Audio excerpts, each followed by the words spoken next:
Bienvenidos, buenas tardes. En esta tarde vamos a hablar de Jesús, la luz del mundo. Ya hemos presentado Jesús, el pan de vida, y ahora vamos a ver todos estos temas donde Jesús se identificó como Él mismo son muy sustanciales para el crecimiento espiritual y tienen muchísima riqueza espiritual para nosotros. Vamos a empezar de Juan 8:12. Otra vez Jesús les habló diciendo: yo soy la luz del mundo. El que me sigue no andará en tinieblas, sino que tendrá la luz de la vida. Todos estos conceptos, como pan, como luz, como vida, como muerte, todos son muy interesantes y muy importantes. Así que la luz, en palabras de Jesucristo, es vida. Y es vida eterna, es decir, es Dios. En él estaba la vida, escribió el apóstol Juan, y la vida era la luz de los hombres. Luz, además, es conocimiento del único Dios verdadero. Solamente vamos a trabajar sobre estas dos ideas: luz como Dios y como conocimiento. No olvidando que Jesucristo dijo: yo soy la luz verdadera, es decir, Dios, y yo soy el conocimiento de Dios. En el Evangelio escrito por Juan 1:18 dice: a Dios nadie lo vio jamás. El unigénito Hijo que está en el seno del Padre, Él le ha dado a conocer. Cristo dio a conocer al Padre. Es una de las grandes enseñanzas del Nuevo Testamento. Él dijo en su oración: y esta es la vida eterna, que te conozcan a ti, porque Él lo ha dado a conocer, según el verso 18 del 1 del Evangelio. Que te conozcan a ti, el único Dios verdadero, y a Jesucristo, a quien has enviado. Podríamos decir, aquí ya está todo resumido. Importantísimo. Luego podemos pensar también, como Pablo escribió a los Colosenses en su capítulo 2, a partir verso 1 y 2 y 3, donde él dijo que en Jesucristo están escondidos o están guardados todos los tesoros de la sabiduría y del conocimiento. Maravilloso. Jesucristo, la luz del mundo, hace obras maravillosas en los seres humanos. Las hizo en su tiempo y sigue haciendo aún muchísimas maravillas en nuestro tiempo. No a la manera literal como quizá la gente quería verlas en el primer siglo, o ahora tal vez haya quien quiera ver que Dios hace sus obras de esa manera. Pero en el ámbito espiritual, en el comportamiento del hombre, en la vida de los seres humanos, Dios sigue haciendo maravillas, muchísimos beneficios. El concepto o definición de luz en el Nuevo Testamento, como ya lo he dicho, primero se refiere a Dios. En la primera carta de Juan 1:5 dice: este es el mensaje que hemos oído de Él. Interesantísimo lo que el apóstol escribe aquí, como si nos lo estuviese diciendo ahora mismo, completamente de primera mano. Este es el mensaje que hemos oído de Él. Recuerden que ellos estuvieron como apóstoles en todo su ministerio terrenal acompañando al Señor. Y también dice, y os anunciamos. Y ahí está lo que él dice que escucharon y que anuncian. Que Dios es luz y no hay ningunas tinieblas en él. Se ha dicho, lo digo aquí muy brevemente, es mucha la gente que ha opinado y opina, que en esta carta obviamente el apóstol, mucho de lo que él plasma aquí, va dirigido a los gnósticos en su tiempo. Los anticristos, bueno, los anticristos sí los trata en el capítulo 2 y 4, o capítulo 2 y en adelante. Y pues los gnósticos, sus doctrinas ya las conocemos. Y él también abarca puntos muy dirigidos a ese creer gnóstico. Pero, y yo no voy a hablar de eso o del gnosticismo en esta tarde, vamos a hablar de Jesús, la luz del mundo. Y el apóstol dice que ellos escucharon, aprendieron de él, y es lo que anuncian o lo que anunciaron, que Dios es luz y que no hay ninguna tinieblas en él, refiriéndose obviamente al mal, al pecado, a lo contrario a la voluntad de Dios. El apóstol Juan hizo una excelente aclaración al escribir esto en su Evangelio 1:6. Hubo un hombre enviado de Dios, el cual se llamaba Juan. Este vino por testimonio y su función era para dar testimonio de la luz, a fin de que todos en Israel creyesen por él, por Juan. Juan lo llevaría a la unificación, como dice la escritura, de los padres a los hijos, de los hijos a los padres, y a recibir al Mesías, cosa que desgraciadamente no sucedió.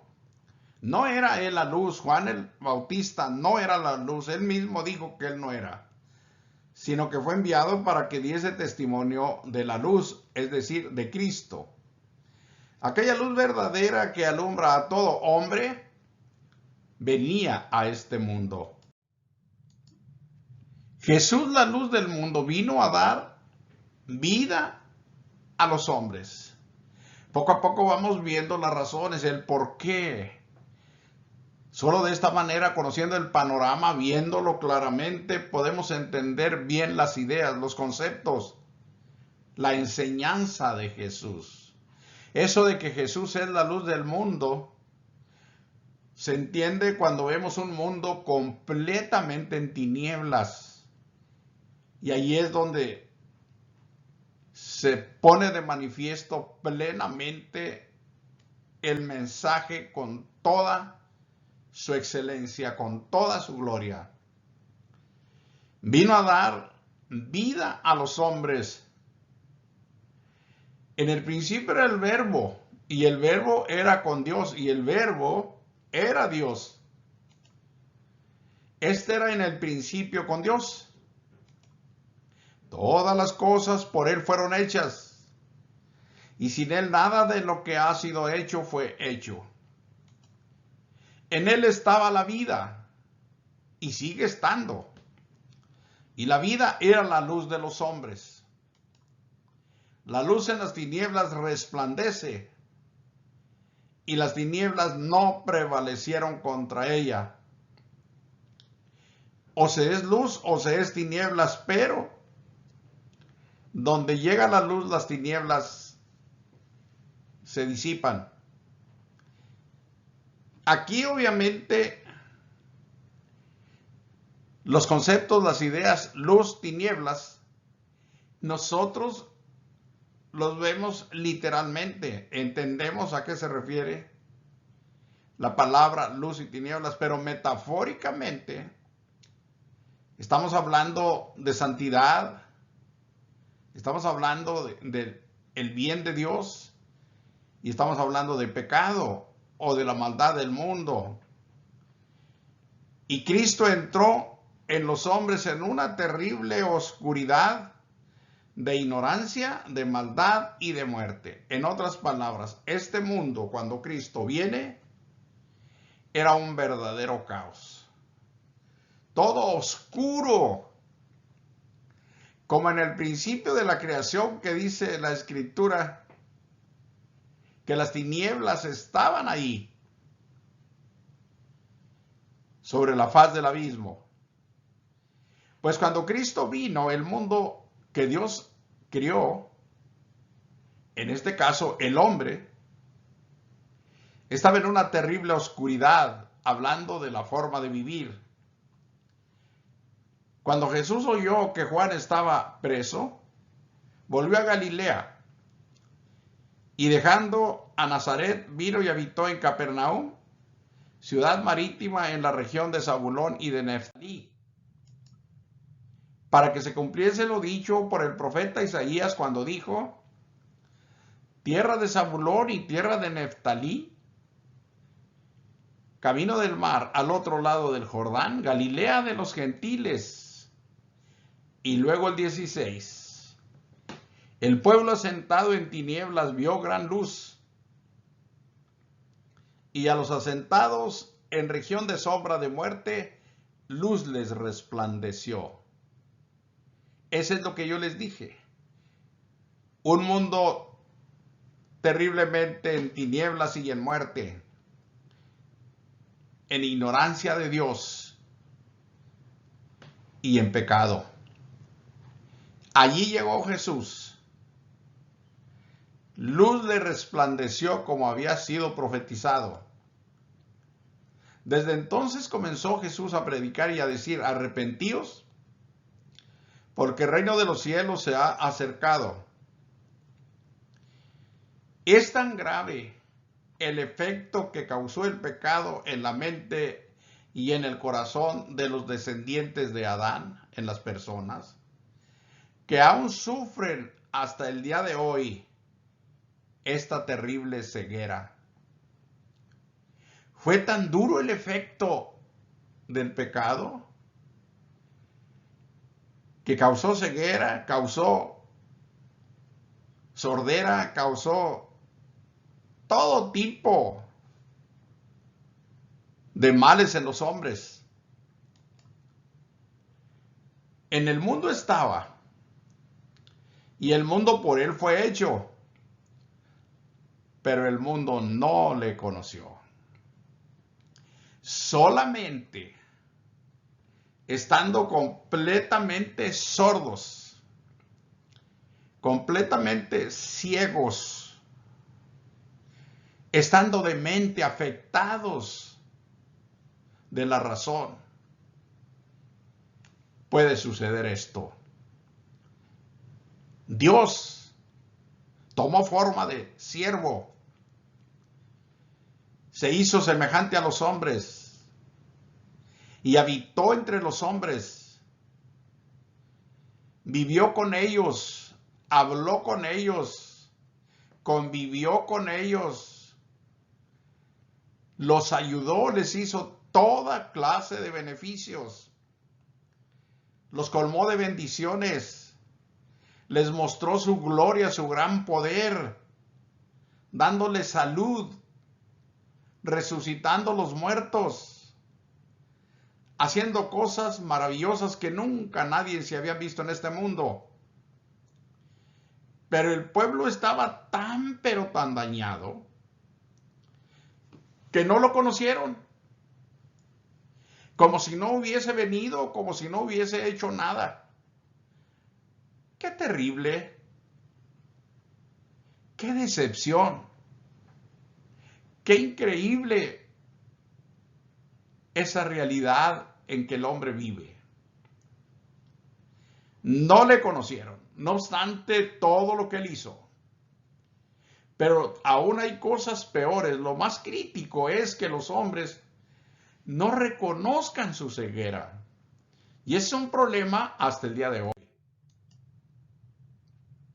Dijo Jesús En una ocasión, fíjese, le dio la vista a un hombre que había nacido ciego. Ya tenía buen tiempo ciego. Le dio la vista, ahí en el capítulo 9 de Juan. Y andaban buscando o persiguieron al ciego y a sus padres, los fariseos, las autoridades de Israel, los sacerdotes, para que diera cuenta cómo recibió la vista. Cuando el ciego les dijo, en lugar de creerle y arrepentirse o hacer lo propio, buscaban a Jesús para matarlo. Y cuando lo encontraron, se hizo una pequeña plática ahí, vamos a decirlo así, entre ellos. Y el Señor les dijo, para juicio he venido a este mundo.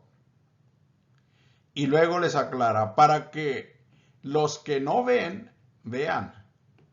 Y los que ven, sean cegados.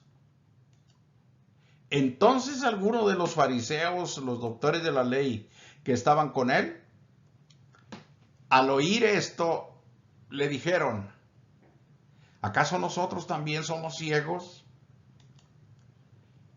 La respuesta del Señor fue, Jesús le respondió, si fueras ciegos, no tendríais pecado. Mas ahora porque decís, vemos, vuestro pecado permanece. Literalmente, veían. A eso es a lo que se referían ellos. Pero espiritualmente estaban ciegos. No entendían, no conocían, no sabían nada en cuanto a la voluntad de Dios. Y ya les había dicho antes, en Mateo 6:22, en aquel primer sermón llamado Sermón del Monte, hermosísimo y profundo. Una verdadera joya celestial de sabiduría en toda esta enseñanza. Les dijo en aquella ocasión, en el capítulo 6 de Mateo, verso 22, la lámpara del cuerpo es el ojo. ¿A qué se refería? La luz de los ojos es el corazón. La luz que ilumina el cuerpo, el proceder del hombre. Así que si tu ojo es bueno, si tu corazón, si tu alma, si tu espíritu es bueno, todo tu cuerpo estará lleno de luz. Si tu conciencia, tu corazón son buenos, tu cuerpo estará bien también. Pero si tu ojo, en otras palabras, si tu corazón, si tu entendimiento, tu razonamiento y tu corazón son maliciosos, son incrédulos, son injustos, son violentos, son malos, son egoístas, todo tu cuerpo o todo tu ser estará en tinieblas. Hace algunos años, me acuerdo en este momento, que yo leí La Ciudad de Dios por Agustín de Hipona y otros documentos.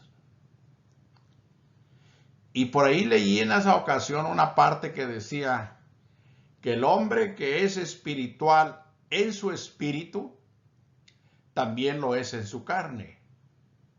Y el hombre que es carnal en su carne, también lo es en su espíritu.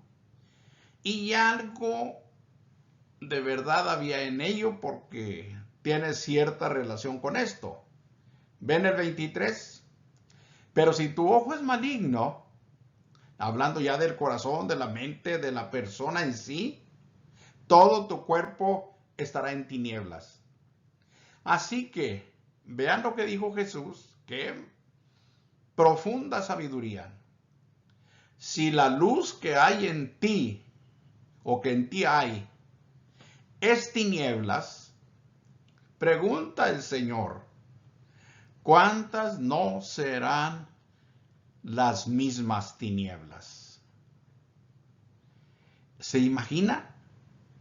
Una persona que está mal en cualquier cosa, pero, y lo voy a decir así, en su necedad se cierra y no da cabida a reconocer ese mal, sino que ese mal lo acepta como verdad y como bien.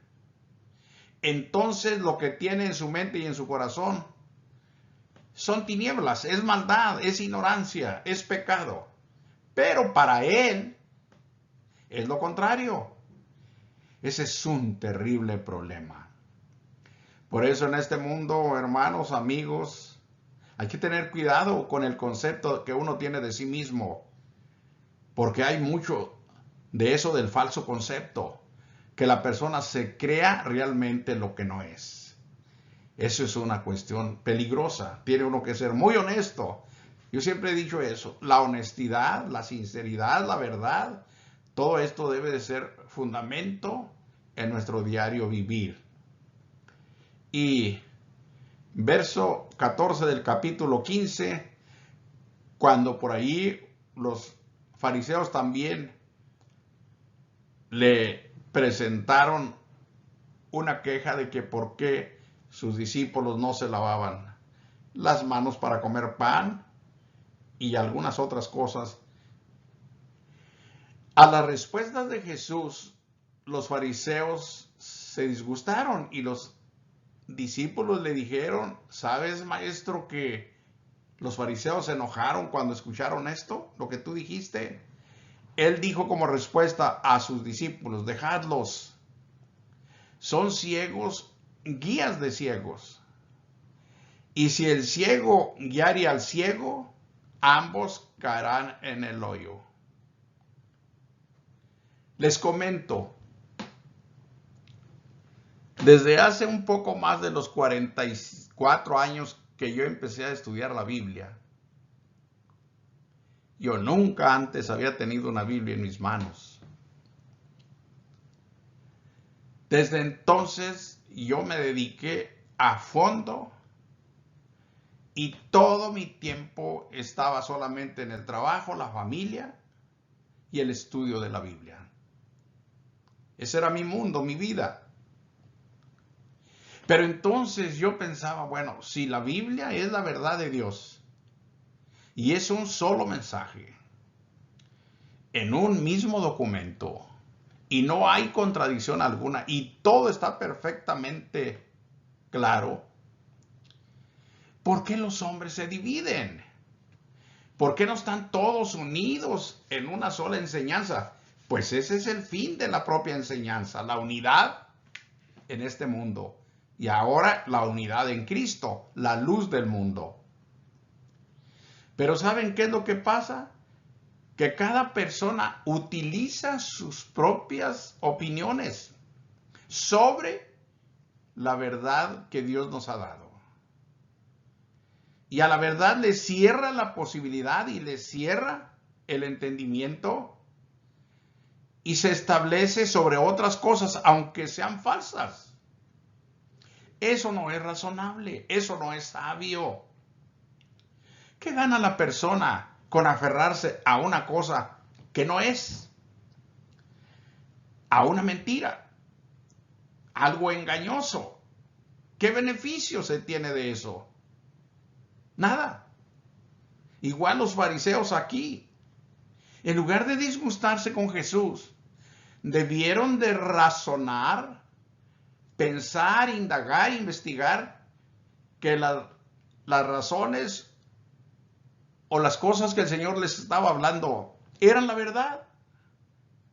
Arrepentirse, ser humilde el hombre y aceptar que está equivocado y corregirse, eso es de sabios.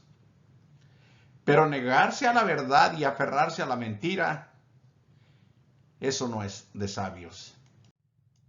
Luego, las personas bienaventuradas que se creen o que sí creen que Jesucristo es la luz del mundo, porque la gran mayoría del ser humano, tanto del primer siglo como los siglos posteriores y hasta el día de hoy, siguen sin creer que Jesús sea la luz del mundo.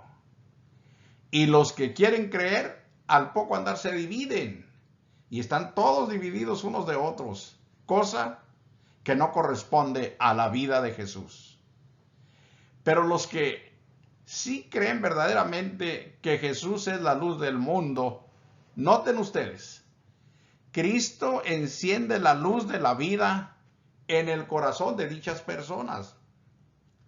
Hay cosas, hermanos y amigos, que yo las he analizado tantas veces y las comprendo con toda claridad, que me generan una emoción interna tan fuerte que me cuesta trabajo controlar dichas emociones. Porque son verdades que pegan duro al entendimiento y al sentimiento del corazón por su grandeza, por su gran gloria que hay en estas cosas. Mire usted, por ejemplo, cómo inició el Señor Dios la creación del mundo. Hablando un poquito literal para ubicarnos en este principio. En el principio creó Dios los cielos y la tierra. Hablando de creación física, estamos hablando aquí de la creación del mundo. Los cielos y la tierra. Y la tierra estaba desordenada y vacía. Y las tinieblas estaban sobre la faz del abismo. Esas son tinieblas literales. Y el Espíritu de Dios se movía sobre la faz de las aguas. Y dijo Dios, esto es importante, es lo que yo vengo buscando para explicar lo que viene. Sea la luz. Esa fue una orden que Dios dio. Sea la luz. ¿Y qué sucedió? Fue la luz. Porque el poder de Dios, como yo lo he dicho, es ilimitado. No hay nada que escape al poder de Dios. Nada. Él hablando crió todo lo que ahora conocemos como universo. Y basta con que Él hable y las cosas son. Ahora vea el nuevo mundo creado por la luz, que es Jesucristo, que vino del cielo como la luz del mundo. Él creó también el mundo de la luz. Hablamos hace poco del reino de Dios, que es el reino de la luz, que Él nos ha librado de la potestad de las tinieblas y trasladado al reino de su amado Hijo, en quien tenemos redención por su sangre, el perdón de pecados. Vea este nuevo mundo de luz creado por Cristo y haga un contraste entre el mundo literal que hemos visto ahí en Génesis 1 al 3 y ahora acá en 2 Corintios 4, verso 6. Porque Dios que mandó, haga de cuenta que mi mente, vamos a Génesis 1 al 3. Dios que mandó que de las tinieblas resplandeciese la luz, es el que resplandeció en nuestros corazones. El mismo Dios que creó el mundo literal es el que resplandeció en el corazón de las personas que sí creen que Jesucristo es la luz del mundo. ¿Y para qué? Para la iluminación del conocimiento de la gloria de Dios en la faz de Jesucristo. Escúchelo por favor con atención. Dios resplandece o enciende la luz de la vida en el corazón o en los corazones de las personas que sí creen que Jesucristo es la luz del mundo, la vida del mundo, el conocimiento de Dios para el mundo. Los que sí creen en Jesucristo, les enciende la luz del conocimiento en el corazón, en la mente. ¿Para qué? Para que estas personas tengan acceso al conocimiento de la gloria de Dios. ¡Qué maravilla! Al conocimiento no de cosas terrenales o literales, no. Estamos hablando de cosas maravillosas. La gloria de Dios, la grandeza de Dios, cosas eternas, cosas celestiales. La gloria de Dios, como en la faz de Jesucristo. La palabra faz yo la manché ahí. Podemos decir, se refiere al rostro, la cara, la parte que se contempla, pero también en otros términos es lo legal. La faz, contrario a la antifaz, que es lo injusto o lo ilegal. Pero esto tiene profundas explicaciones, pero yo no las tomo todo en cuenta aquí. Nos basta con entender que es en Jesucristo, en la persona de Jesucristo, donde se da a conocer Dios, porque Él es la luz del mundo, como también ya lo veíamos, es el pan de vida o el pan vivo que descendió del cielo. Entonces, al encenderse la luz de Dios en los corazones de los seres humanos, se llega al conocimiento de la gloria de Dios, y esto en Cristo Jesús. Y aquí se establece, o Dios establece en tales personas, la nueva manera de vivir la vida de Dios en Cristo Jesús. La vida que Dios ha traído por medio de su Hijo.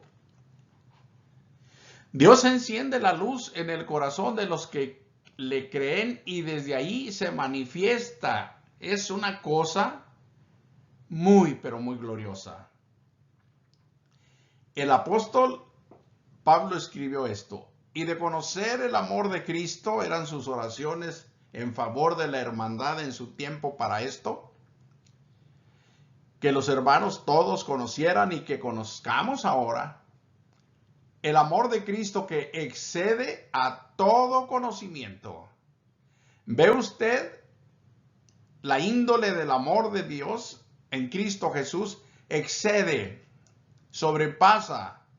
Y yo acostumbro a decir, no con mucho, sobrepasa excesivamente el conocimiento, la capacidad de conocimiento que tiene el ser humano. Y Pablo dice que Dios nos permita, por eso ora, que Dios nos conceda conocer este amor. Podemos llegar hasta donde Dios nos lo permita en conocimiento, pero ¿para qué? Para que seas llenos de toda la plenitud de Dios. ¿No le parece esto? Lo diré así, fuera de toda lógica, fuera de toda razón humana. Por eso mucha gente no cree, pues le parece locura. Pero no, esto es lo que Dios ha hecho. ¿O le parece a usted que Dios no puede hacer cosas semejantes? Él nos puede llenar de su presencia, al que se lo permita.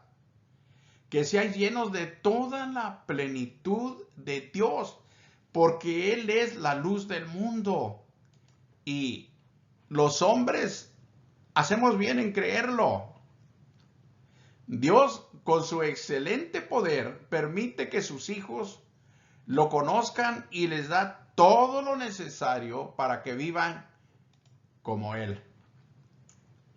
Dice esta escritura: pero sabemos que el Hijo de Dios ha venido y nos ha dado entendimiento para conocer al que es verdadero, y estamos en el verdadero, en su Hijo Jesucristo.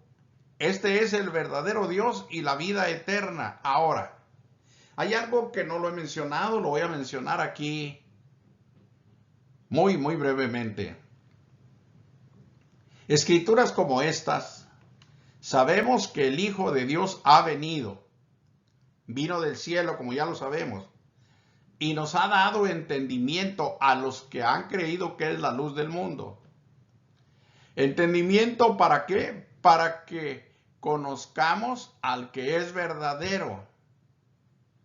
Y ahora dice, estamos en el verdadero, en su Hijo Jesucristo. Este es el verdadero Dios y la vida eterna. Lo que les quiero aclarar: el Hijo de Dios ha venido con una misión: dar entendimiento a los que crean, de conocimiento del Dios verdadero. ¿Qué quiere decir así aquí? Que en un contexto social histórico, el hombre ha estado perdido por siglos y siglos en cuanto al Dios verdadero. El hombre se llenó de divinidades, de deidades. Roma, Grecia, Babilonia, Egipto, todos los pueblos antiguos inundados de idolatría, de paganismo, de dioses, pero falsos. Cuestiones de fábulas, cuestiones falsas, sin existencia, pero que los hombres han inventado a través de los años con sus razonamientos y que lo han puesto en la sociedad como algo verdadero, pero no es tal cosa. Entonces, en un mundo lleno de falsedad religiosa, lleno de falsos dioses, se requería el conocimiento verdadero del Dios único y verdadero. A eso vino Jesús. Por eso Jesús es la luz del mundo, porque no hay otro que tenga esa virtud.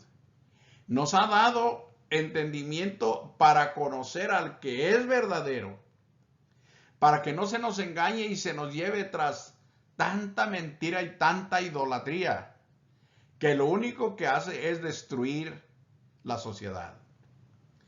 Ahora el énfasis, estamos, dice el apóstol, en el verdadero. Ahora sí, ya libres del engaño histórico-social, libre del engaño religioso, libre de toda índole de engaños. Y luego dice cuál es el verdadero. En su Hijo Jesucristo. Y aclara, su Hijo Jesucristo, es el verdadero Dios y la vida eterna. Para que nadie se equivoque. Él es el verdadero Dios.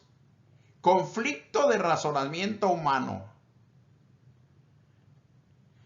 El choque o el conflicto de esta gran verdad revelada por Dios con el razonamiento de los seres humanos.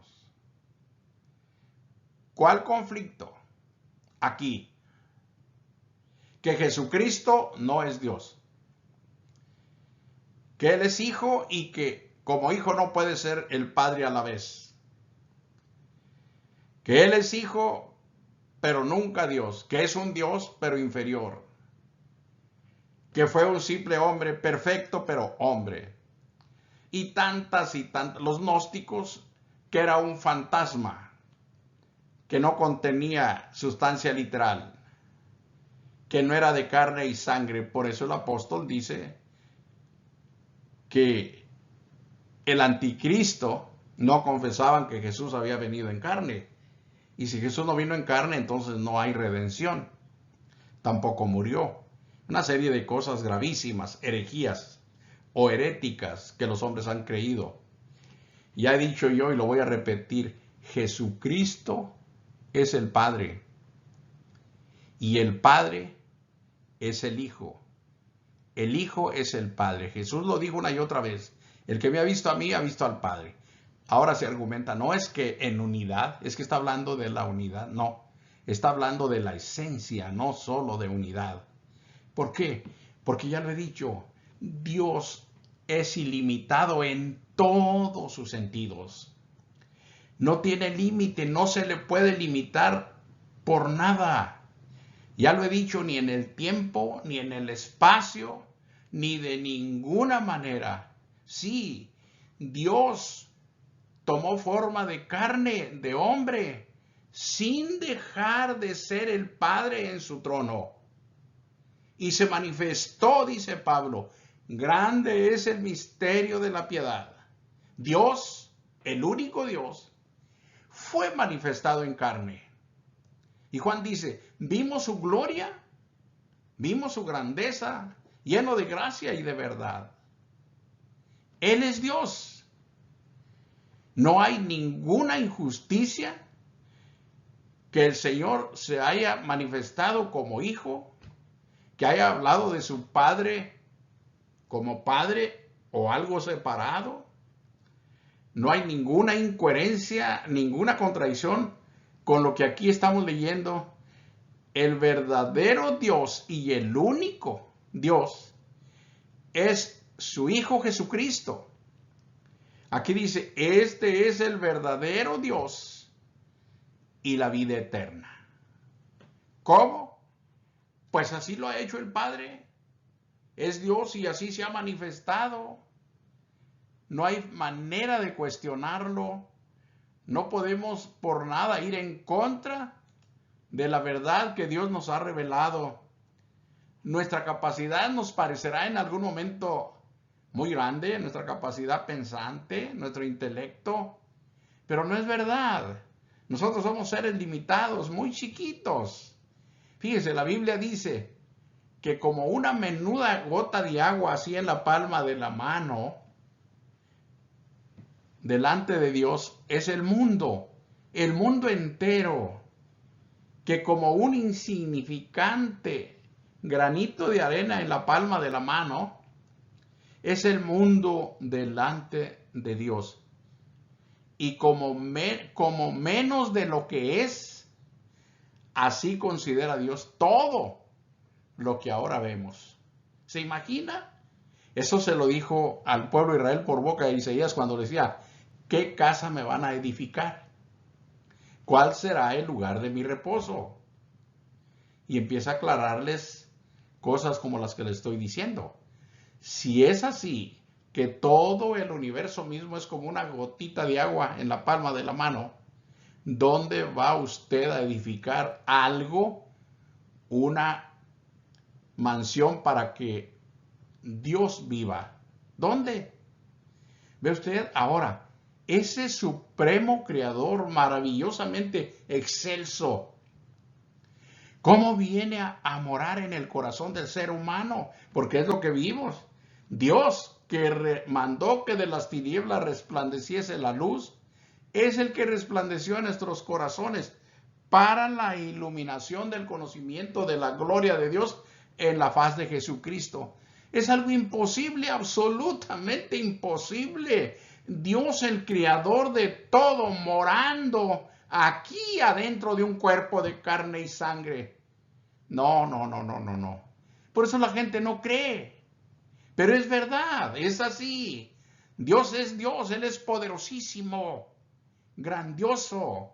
Vale la pena creer en Él y es más, digo yo, echar toda nuestra vida con todo necesidades, vida, enfermedades, muerte, necesidades, todo sobre de Él. Porque Él es Dios. Y el hombre que cree y confía en Él es bienaventurado. ¿Por qué cree usted que miles y miles de gente en el mundo y en la historia han entregado su vida por creer en Él? Porque se han dado cuenta de la grandeza de Dios, de su gran amor, de su misericordia. Muchos llamados cristianos, hermano, aquí viene algo un tanto negativo, pero hay que decirlo, entran en conflicto con esta vida que Dios nos da. ¿Por qué? Porque no quieren ver más allá de sus ideas y de sus propias opiniones, por eso entran en conflicto. Aquí dice, pero tenemos este tesoro, Dios mismo lo que les estaba diciendo, en vasos de barro. La escritura dice vaso de barro al cuerpo de carne y sangre del hombre. Allí entró Dios a morar, donde encendió la luz. En vasos de barro en el cuerpo humano. ¿Para qué? Para que la excelencia, ¿ve usted? Del poder sea de Dios, no de los hombres, no de nosotros. ¿Nosotros qué podemos hacer? Pero esto es la obra que Dios ha hecho. Jesús tiene razón al decir, yo soy la luz del mundo. Yo soy el conocimiento del Dios verdadero. Y yo soy el mismo que lo he hecho todo. Dice aquí esta escritura, para corroborar un poco más lo que se dice arriba, no que seamos competentes por nosotros mismos para pensar algo como de nosotros mismos. El mismo apóstol aclara esto, sino que nuestra competencia proviene de Dios. Él sí puede, Él sí lo hace, Él sí lo ha hecho. Y eso es grandiosísimo lo que el Señor hace como luz del mundo. Vivamos gozosos y contentos la vida que Dios nos ha dado en Cristo Jesús. Mas vosotros sois linaje escogido, escribe el apóstol Pedro, real sacerdocio, nación santa, todo esto lo ha hecho Dios. Él ha escogido ese linaje en Cristo. Él los ha establecido sacerdocio real en Cristo Jesús. Él los ha establecido como nación santa, su iglesia, su reino. Pueblo adquirido por Dios. Él lo ha hecho todo con un fin. Para que anunciéis las virtudes, esos son los poderes celestiales, de aquel que os llamó de las tinieblas a su luz admirable. Qué hermoso. Por la luz de su Hijo fuimos trasladados al reino de la luz. Y ahí estamos establecidos como linaje escogido, como real sacerdocio, como una nación santa, como pueblo adquirido de Dios, y con el propósito de que anunciemos en este mundo de tinieblas, que sigue estando en tinieblas, las virtudes o los poderes del que nos llamó cuando estábamos en las tinieblas y que nos llamó a su luz admirable. Así que, hermano, hermana, no aflojemos de trasladar o de rescatar personas de esa terrible oscuridad, de maldad, de pecado y de muerte, y traerlos al reino de su amado Hijo, el cual nos ha librado, dice aquí, de la potestad de las tinieblas y trasladado al reino de su amado Hijo. Hay varias formas de descubrir, fíjese bien, el autoengaño en Cristo. Aquí yo solamente voy a utilizar dos. ¿A qué me refiero con esto? Tenemos un propósito. Los que ya estamos en la luz, los que ya estamos en Cristo, tenemos un gran propósito en este mundo, entre tanto que tenemos vida, porque también Cristo dijo, obrar entre tanto que tenéis luz. La noche viene cuando nadie puede obrar, es decir, llegan los años de la ancianidad, los años en que ya mengúa mucho nuestra capacidad de todo, y ya no vamos a poder hacer lo que quisiéramos. Pero ahorita que podemos todavía, hagámoslo. Pero ¿cómo vamos a hacerlo si muchas personas están batallando en la incredulidad? ¿A qué me refiero? Ve lo que acabamos de leer. Todo lo que Dios ha hecho en nosotros, cómo nos ha hecho real sacerdocio, nación santa, pueblo adquirido por Dios, y para un trabajo especialísimo, anunciar el poder de los cielos que puede sacar al hombre del pecado, de las tinieblas, y trasladarlo a la vida de Dios. Pero mucha gente, como pongo aquí, mucha gente lo niega en Cristo Jesús. Mucha gente está en la iglesia, pero niega que pueda vivirse de manera correcta porque seguimos disque siendo humanos, y que mientras estemos en esta carne nunca se va a poder vivir como Dios manda, que siempre estamos pecando, que siempre seremos pecadores, y que hacemos bien que reconozcamos eso, y que hacemos mal que digamos que ya no pecamos. Ahí hay un conflicto serio. Entonces yo pongo aquí, mire, la letra C, hay varias formas de descubrir el autoengaño en Cristo. Me refiero, ¿se acuerda que leímos? Si la luz que en ti hay son tinieblas, ¿cuántas no serán las mismas tinieblas? Así ahora, si la verdad, si el evangelio que está en el corazón de una persona que lo niega, ¿cuánta no será la misma incredulidad? Y hay varias formas de descubrir este autoengaño, porque nos hace daño si en caso estuviésemos en Él, tenemos que salir de allí. Pensar estar en Cristo y negar su obra gloriosa. Aquí hay un engaño. Si yo pienso que estoy en Cristo, pero a la vez niego lo que Él ha venido a hacer y lo que Él ha hecho en mí, entonces aquí hay un conflicto en mi razonamiento. Mire, pero si nuestro evangelio está aún encubierto, o sea, escondido, entre los que se pierden está encubierto. Y esto Pablo lo escribe a la iglesia en Corinto. Si para uno de algunos de ellos en la iglesia el evangelio estaba encubierto, entonces él aclara, entre los que se pierden está encubierto. Ahora la palabra encubierto, este es interesantísimo. Encubierto es encriptado. Encriptado es como codificado, está escondido. Nadie puede entrar allí porque está escondido con código. Y si la persona está en Cristo, pero no conoce las glorias que hay en Él, entonces tiene el entendimiento encriptado y el evangelio le sigue oculto. Eso es lo grave. Ya decía esto lo comento porque yo de allí entendí un poco para aplicar esto a la sociedad. Se dice, yo no recuerdo el nombre de un colombiano, un abogado colombiano, que él dijo que el derecho estaba encriptado para el hombre. Y es cierto. Si la persona ignora o desconocemos una cosa, pues, es como si nos estuviera encriptado o escondido o codificado. Pero aquí se trata del evangelio y dice, en los cuales el Dios de este siglo, que es Satanás, cegó, ahí está la operación del diablo, el entendimiento de los incrédulos, aún estando dizque en Cristo. ¿Para qué? Para que no le resplandezca la luz del evangelio, de la gloria de Cristo, el cual es la imagen de Dios.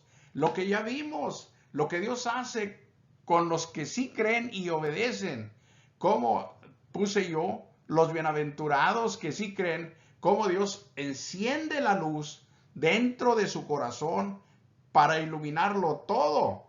Y ve usted, no es suficiente decir yo estoy en Cristo, hay que poder mostrarlo con hechos.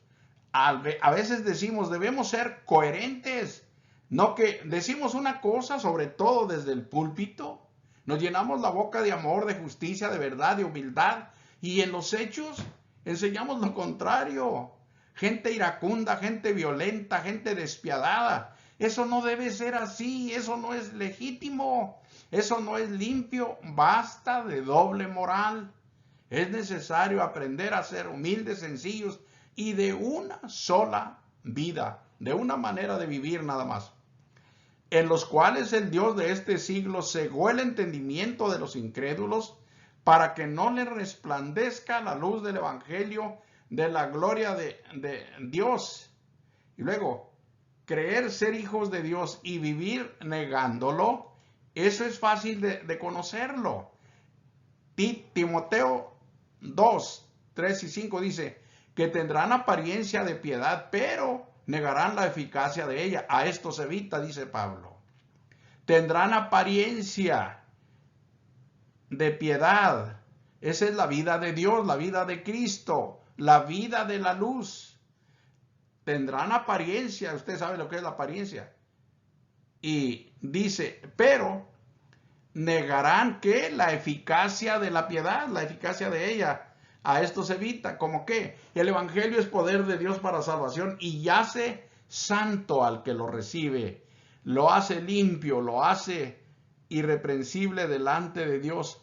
No lo hacen las obras del hombre, no lo hace la justicia del hombre, no lo hace la humildad del hombre, no lo hace nada. Es una obra de Dios directamente, Él lo hace y el hombre lo debe creer, debe de agradecerle a Dios esa gran obra y aceptarlo. Pero si el hombre no lo cree, está negando lo que Dios hace y por eso es que sigue el evangelio estando encriptado para él o escondido. Tito 1:16 dice, profesan conocer a Dios. Sí, eso es lo que mucha gente dice, Pero, ¿qué pasa? Con los hechos lo niegan lo que estamos diciendo. ¿Qué es lo que niegan? Pues, como digo ahí, la esencia, ¿no? La eficacia del evangelio. Siendo abominables y rebeldes, reprobados en cuanto a toda buena obra. Es una manera pésima que algunos han caído en esa trampa y en esa contradicción y en ese conflicto que no los deja vivir la vida en Cristo. Como conclusión, vivir en la luz no es una forma de vida, hermano, hermana. Vivir en la luz de Dios no es una forma de vida, es la vida. La vida de Dios, eso es, no una forma que bien puedo vivir hoy y mañana no, que bien puedo vivir mediodía y otro mediodía no, no, eso no es. Es la vida, es una vida, porque es la vida de Dios.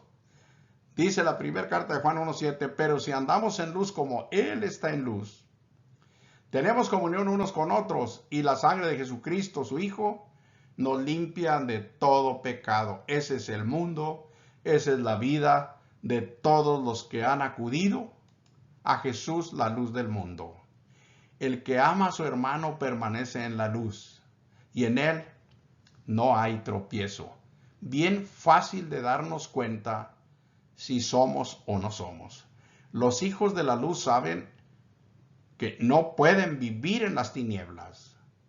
Ningún hijo de luz se va a sentir cómodo viviendo en el pecado o trayendo en su corazón el pecado. Eso no se puede. Créame que eso no puede ser. En Juan 3:21 dice, mas el que practica la verdad viene a la luz para que sea manifiesto que sus obras son hechas en Dios. No tienen nada que esconder, absolutamente nada. Pablo decía, nosotros somos cartas abiertas, leídas, conocidas por todos los hombres. No tienen nada que esconder el que anda en la luz de Dios, porque esa es su vida. En Efesios 5:8 dice, porque en otro tiempo erais tinieblas, mas ahora sois luz en el Señor. Andad pues o vivir como hijos de luz. No hay contradicción. Hermano, hermana, vivamos la vida que Dios nos ha dado en Cristo Jesús. Él dijo la verdad. Él dijo, el que me sigue no andará en tinieblas, sino que tendrá la luz de la vida.